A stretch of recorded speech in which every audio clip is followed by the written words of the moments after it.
ever imagine like biting into a strawberry? But not just any strawberry, one that was, grown with the help of robots. Kind of wild to think about, right? It is pretty wild, and that's the future agricultural engineers are building. Exactly. And today, we're really going to dig deep into that We're world, going to be looking at it through the lens of RoleCatcher. which is a fantastic resource, by the way, if you're curious about this career path at all. Oh yeah, RoleCatcher's amazing. They cover, like, everything. Everything from the really specific tasks you do to like the skills you need to succeed, even potential interview questions. It's a goldmine of information for sure. So listeners, if you want all the details on becoming an agricultural engineer, you're in the right place. So let's jump right in. When you hear agricultural engineer, what's the first image that pops into your head? I think a lot of people, maybe they picture someone out in the fields, maybe driving a tractor, wearing overalls, that kind of thing. Yeah, the classic farmer stereotype, right? Yeah. But I have a feeling it's a lot more than that. Oh, absolutely. I mean, Yeah. It does involve agriculture, but it's about merging that with some serious engineering know-how. So less about overalls and more about innovation. Way more. Think about it. Yeah. How do we make farming more efficient, more sustainable? That's where agricultural engineers come in. Okay, I'm intrigued. Give me an example. Well, take irrigation systems, for instance. Okay, yeah, gotta keep those crops watered. Right. But it's not just about getting water to the plants. It's about calculating the exact amount of water each plant needs at the precise time and using the most efficient delivery method possible. So it's like super targeted watering. Exactly. And with water conservation becoming such a big deal, especially globally, these engineers are on the front lines of making sure every drop counts. It's like they're designing the future of farming. They really are. And this is where things get really high-tech. Oh, even more high-tech than like super precise irrigation. Oh, yeah. Think like drones and sensors collecting data on everything. Wait, hold on. What kind of data are we talking about? Everything, from the condition of the soil to how healthy the plants are. They can even tell you the perfect time to harvest for maximum yield. Whoa, that's incredible. So we're talking way less about driving tractors and way more about analyzing data, designing these innovative systems, almost like you're giving farmers a real-time X-ray of their entire operation. Exactly. And that's what makes this career path so dynamic. What's your typical day like? Well, there isn't really a typical day, which is part of the excitement. You might be out in the fields one day working directly with farmers, and then the next, you're in a cutting-edge lab developing new sensor technology or designing the next generation of agricultural robots. Okay, those robots have my attention. Right. It's a really cool blend of, like, hands-on field work and super high-tech innovation. It sounds like you constantly need to be learning and adapting in this field. You definitely do. RoleCatcher really stresses the importance of continuous learning in this field. Which makes sense, right? Technology is always evolving, so you almost have to be like a tech enthusiast who's constantly checking out the latest gadgets and updates. Exactly. Except in this case, you're revolutionizing how we feed the world. No, that's what I call impact. Okay, so speaking of revolutionizing things, let's talk job outlook for a second.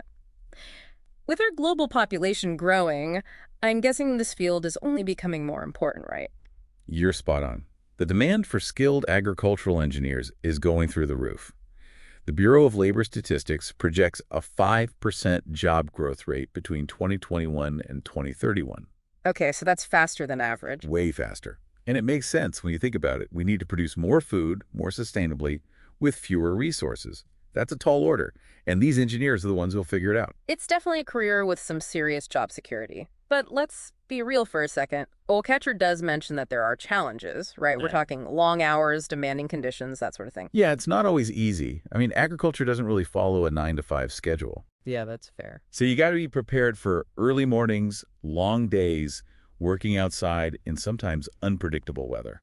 So you're trading in that air-conditioned office for some fresh air and some real dedication. That's one way to look at it. Mm-hmm. But you're also getting to tackle these really important problems, making a real difference in the world.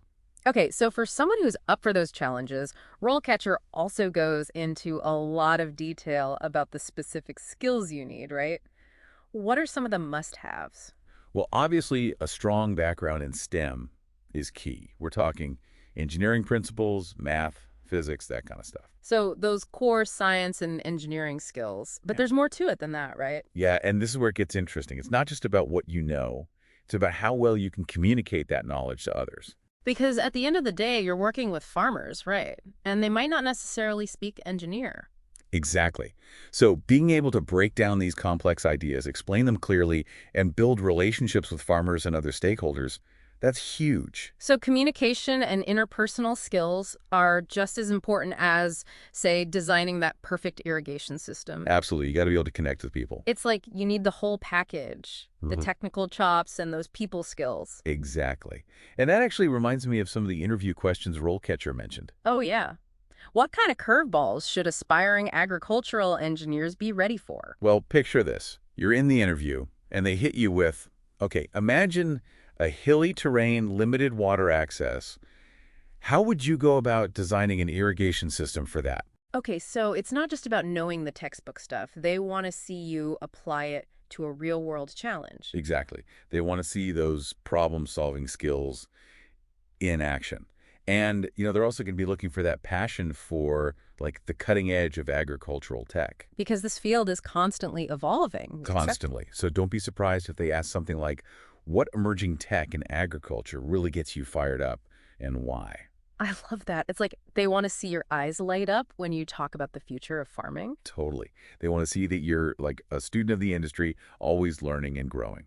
And speaking of learning, RoleCatcher actually mentioned a few key publications and organizations that are super helpful for that. Oh, yeah. I was curious about that. What are some of their top recommendations? Well, for publications, Agricultural Engineering International is a must-read. What kind of stuff will you find in there? Oh, it's amazing. You'll find articles on everything from robotic harvesting systems to, like, super sustainable water management techniques. It's a great way to stay updated on the latest research and trends. It's like a cheat sheet for staying ahead of the curve.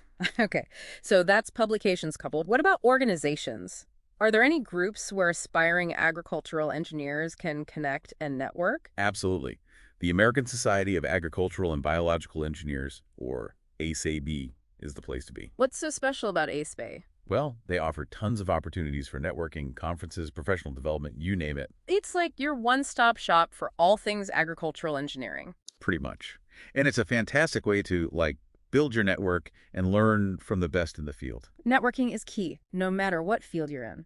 Okay, so we've talked about landing the job, but what about thriving in it long term? Does RoleCatcher paint a picture of career progression in this field? Oh, yeah, for sure. They lay out a pretty clear path, actually. You might start as like a junior agricultural engineer working on a bunch of different projects to get a feel for things. So it's like a broad foundation at first. Exactly. But then as you gain more experience and figure out what you're really passionate about, that's when you can start to specialize. What are some areas people typically specialize in? All sorts of stuff. Yeah. Irrigation systems, precision farming technology, even things like designing sustainable livestock housing. So you can really tailor your career path to match your interests. Exactly. And if you're looking to, boost your credibility and earning potential, certifications are a great way to do that. Are there any certifications in particular that are seen as like the gold standard in this field? The Certified Agricultural Engineer Credential, or KAGing, is huge. It shows that you're serious about your career and that you have a deep understanding of the core principles of agricultural engineering. It's like a stamp of approval from the industry. Exactly. It tells potential employers that you're the real deal. Now, I know we have a lot of go-getters listening, so I have to ask, what about those who are interested in maybe like starting their own thing? Does RoleCatcher mention any entrepreneurial opportunities within agricultural engineering? Oh, totally. A lot of agricultural engineers end up starting their own consulting firms. That makes sense. They have the expertise, the connections. Exactly. And they might specialize in things like farm design, optimizing irrigation systems, even developing totally new agricultural technologies. It's pretty inspiring, actually. It really is. It's like this career path has so much potential, not just for personal success, but for like literally changing the way we produce food. And that's what makes it so rewarding.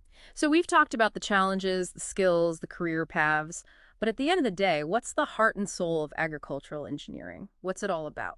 It's about using your passion and skills to tackle these really big, important problems. Like how to feed a growing planet sustainably. Exactly. And it's about making a real difference in the world. It's like you're part of this like global movement towards a smarter, more sustainable way to feed everyone. That's it. And the really exciting part is we're just getting started. Oh, yeah.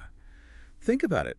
We've come a long way from basic farming tools. Oh, absolutely. Like, we're talking robots harvesting crops now instead of people doing by hand. Exactly. Yeah. And we're using data to figure out how to get the most out of every seed, every drop of water. But there's so much more we can do. That's what's so cool about it, right? Like, where do we go from here? What's next for agricultural engineering? Well, that's the million-dollar question, isn't it? I mean, how can we use artificial intelligence even better, Oh, good question. right? Can we create crops that can handle drought, even in places where water is super scarce? What Yeah. about those vertical farms everyone's talking about? Vertical farms. Yeah, like growing food in these high-rise buildings right in the middle of cities? Wow, that would cut down on transportation, pollution, all kinds of things. Exactly. So the possibilities are huge. It's mind-blowing when you really think about it. We've covered so much in this deep dive. I mean, we've talked about what it's really like to be an agricultural engineer, the challenges, the skills, the potential to create these incredible advancements, everything. So as we start to wrap things up here, what's like the main takeaway you hope our listeners are walking away with today? I hope they realize that agricultural engineering is more than just a job. It's a chance to make a real impact, you know? Totally. If you're passionate about solving problems that matter, about using your skills to make the world a better place, this field is definitely worth checking out. It's like you can use your brain to help feed the world. That's pretty amazing when you really think about it. It really is. Well, I want to give a huge thank you to RoleCatcher for giving us so much incredible information for this deep dive. They're the best. And of course, to you, our amazing listeners, for joining us on this journey into the world of agricultural engineering. I think it's safe to say the future of food is looking pretty bright. And on that note, we'll leave you with this. What role will you play in shaping the future of food?